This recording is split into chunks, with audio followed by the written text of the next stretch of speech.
Fala, minha torcida do Verdão, um bom dia para você que está chegando aqui agora no nosso canal aí, juntamente com o canal Redação Sport TV, deixar os créditos totais ao canal aí, onde buscamos as informações para estar trazendo todas as notícias do nosso Palmeiras, que fez um jogo histórico na noite de ontem, vencendo o LDU por 4-0, se classificando para a final da Libertadores aí, que irá enfrentar o Flamengo. Vamos acompanhar aqui toda a análise técnica, tudo que a mídia está falando sobre o nosso Verdão.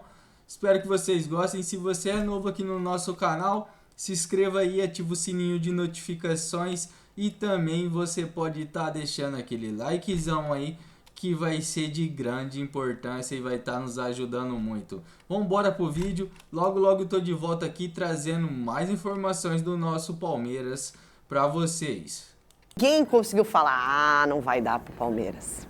Eu não vi publicamente. Mas você sabe que eu tava... Amigos assim em roda. Ninguém consegue, mesmo aquela pessoa que torce mais contra, sabe, um corintiano mais ferrenho, ele olha para esse Palmeiras e fala assim: será que não vai dar? Mas né? eu estava achando até que tinha muito isso. Pessimismo envolvido. Muita gente dizendo, não, acho que não. Mas era um acho que não meio assim, então, reticente, né? Eu acho que assim, é muito doido, porque apesar de... Quando você olha para um 3-0, né, do adversário na casa dele, você tem que reverter 3 gols para ir para os pênaltis. Qualquer cenário, qualquer time ali, você falaria assim, cara, é muito difícil, mas é muito difícil. E eu acho que pro Palmeiras a gente falava, é muito difícil, mas é esse Palmeiras. Tá, né? É esse Palmeiras do Abel Ferreira que já tinha demonstrado que tinha capacidade, né? Ontem eu estava no Seleção e eu falei, se tem um time no Brasil, se tivesse...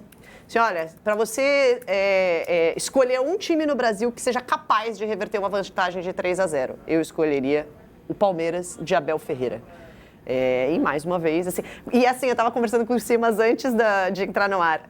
Quando estava 10 minutos de jogo, você falava assim, tem a menor chance do Palmeiras não reverter esse resultado. Se tinha alguma dúvida, com 10 minutos de jogo, você falou assim, cara, vai ser, no mínimo, 4-0 esse jogo. É impressionante, realmente, o que esse Palmeiras do Abel vem fazendo. Para o torcedor, tem que desfrutar muito, porque o Palmeiras já passou por momentos muito difíceis, né? O Palmeiras não era esse protagonista de Libertadores que o torcedor de hoje em dia está vendo. E é impressionante, realmente, mais uma final para o Abel Ferreira. E para esse time que ele constrói com casca, com mudança de forma de jogar, com mudança de peças, mas que segue muito vencedor. E aí, Simas, tudo bem? Bom dia Barreto, bom dia Renata.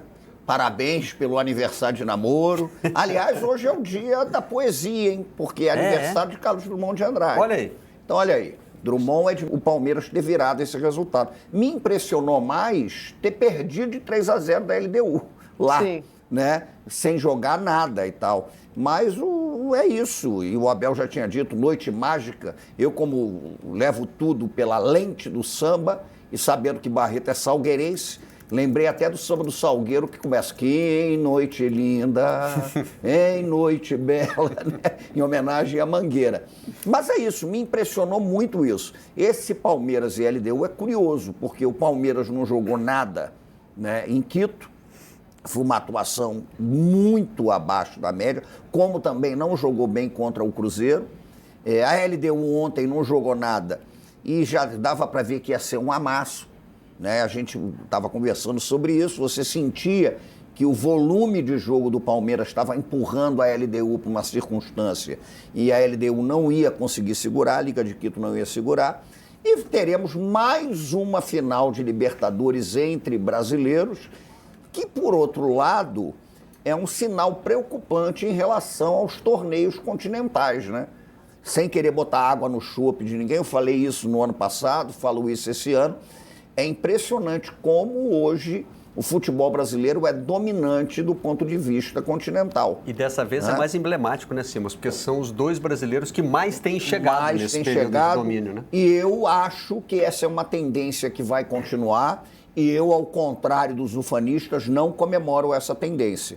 Eu acho que essa tendência é preocupante para a gente pensar o futebol continental para a gente pensar o torneio, né? Isso não significa que o torcedor palmeirense, o torcedor flamenguista tenham que estar, evidentemente, vibrando, isso é muito bom, né? Mas esses times que estão jogando, o Racing, a LDU, os times que jogaram contra os outros brasileiros, isso aí hoje é o quarto, quinto escalão do futebol sul-americano. Porque o jogador de primeiro escalão vai para o mercado europeu, o de segundo escalão vem para o Brasil, do terceiro escalão vai para os Estados Unidos, o quarto vai para o mundo árabe e o quinto escalão é o que fica. E a gente viu muito isso, tanto no Racing como na Liga de Quito. Né? Mas parabéns para o Palmeiras, parabéns para o Abel, time cascudo e não impressionou mesmo. O impressionante foi ter perdido de 3-0. Final aberta, né? Ninguém é maluco de apontar favoritos e tal num jogo dessa monta. Se a final fosse semana que vem, né, você ia falar, cara, esse Palmeiras vai chegar grande, né, pela forma como construiu essa vitória. Mas tem um mês. Tem um mês e outra coisa também. Chegar grande, mas cansado também. Também tem outra coisa. Há 4 dias atrás a gente estava falando mal do jogo do Palmeiras e há uma semana atrás estava falando mais mal ainda. Então a coisa está muito... O Palmeiras, na verdade, vem de uma semana difícil, né? Difícil. Perdeu do Flamengo, perdeu da LDU, empatou com o Cruzeiro. O Flamengo, há 15 dias atrás, era tratado como um time frouxo, um time frio, um time sem sangue. Aí classificou-se contra o Racing com uma atuação de muita fibra e tal, já virou, a camisa jogou, aquele negócio todo. Então o futebol também trabalha com essas... E faz parte, é lógico, gente. A gente está falando também de um jogo. A gente tem que ter uma racionalidade para analisar, mas tem que entender que a maluquice, entre aspas, né, do torcedor faz parte do jogo. É isso que torna, inclusive, o jogo mais apimentado. Bom, e por falar em maluquice de torcedor, deixa eu mostrar aqui o trabalho do... Sabíamos da capacidade técnica do Palmeiras e ontem saiu tudo perfeitinho, Vini. Eu acho que a palavra é essa. Agora sim, bom dia para você também, Barreto. O Palmeiras precisava do jogo perfeito, né? Porque a gente fazia esse alerta de que ofensivamente o time tinha que voltar a funcionar, marcar pelo menos 3 gols, quem sabe 4, mas defensivamente o time vinha sofrendo muito nos últimos jogos e não podia, nessa ânsia de ir para o campo de ataque, de abafar o adversário, não podia em momento algum dar essa chance do time num contra-ataque, achar um gol e diminuir toda essa atmosfera que ontem realmente estava muito especial no Allianz Parque, né? O Abel fala muito desse lema do todos somos um. Ontem a gente viu isso, né? A sintonia dos jogadores em campo, da comissão técnica e de quem, apesar da dificuldade, conseguiu fazer os 4 gols com bola rolando no tempo normal e conseguiu essa classificação. E o Palmeiras conseguiu fazer algo que poucos times vinham conseguindo fazer, que era marcar tantos gols nessa LDU que defensivamente é muito sólida, né? Não só nessa temporada, mas tem sido assim nos últimos anos. 2 dados, antes da gente falar de escalação e eu passar a bola para vocês analisarem, Barreto. A LDU não sofria 3 gols num único jogo há mais de 3 anos. E nessa edição da Libertadores, em 12 partidas, o time tinha sofrido só 5 gols. Ontem sofreu 4. Então, defensivamente é um time muito forte, muito sólido. E aí, para falar de escalação e encerrar por hora essa minha primeira participação para vocês debaterem. A gente falou nos últimos dias, Barreto, e eu trouxe essa informação que eu tinha de que o Alan jogaria. Mas eu imaginei que o Alan jogaria na do Maurício, né? E aí a gente falou muito que antes da bola rolar o Abel não aceitou treino aberto, clima de oba-oba, que ele queria essa última atividade no Allianz para trabalhar uma escalação nova que surpreendesse, e a gente viu isso ontem, porque não teve Aníbal Moreno, teve Bruno Fux, e aí com 3 zagueiros o Palmeiras teve só o Andréas Pereira como volante, não teve esse cara marcador que fica ali à frente da zaga só fazendo proteção e fazendo trabalho sujo. O primeiro e único volante do Palmeiras era o Andréas Pereira, que é um cara muito técnico, e aí à frente dele o Alan como um ala direito, que foi o cara do jogo, Sousa, Maurício, Andréas Pereira, Piquerez para servir a dupla Flaco e Vitor Roque. E aí o garoto acabou com o jogo, né? Porque não só ele dá a assistência para o gol do Sousa, o primeiro, como ele faz essa jogadaça para o 4º gol, né, do Veiga. E aí só para encerrar, num outro roteiro especial, porque tem o Alan com 21 anos, né? Fazendo uma partidaça, e o Veiga, que vinha sendo muito criticado, tem 11 títulos, também precisava dar uma resposta. Então foi uma classificação com esses dois caras acabando com o jogo e com histórias diferentes dentro do clube. Um jovem cria da academia e o Veiga, que precisava dar essa resposta depois de muitas críticas nos últimos dias, Barreto.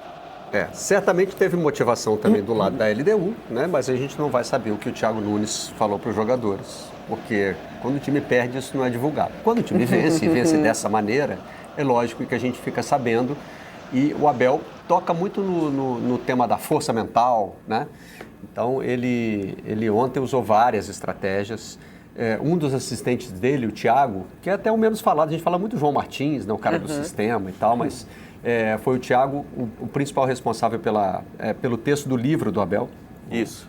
O Cabeça Fria, Coração Thiago Quente. Costa.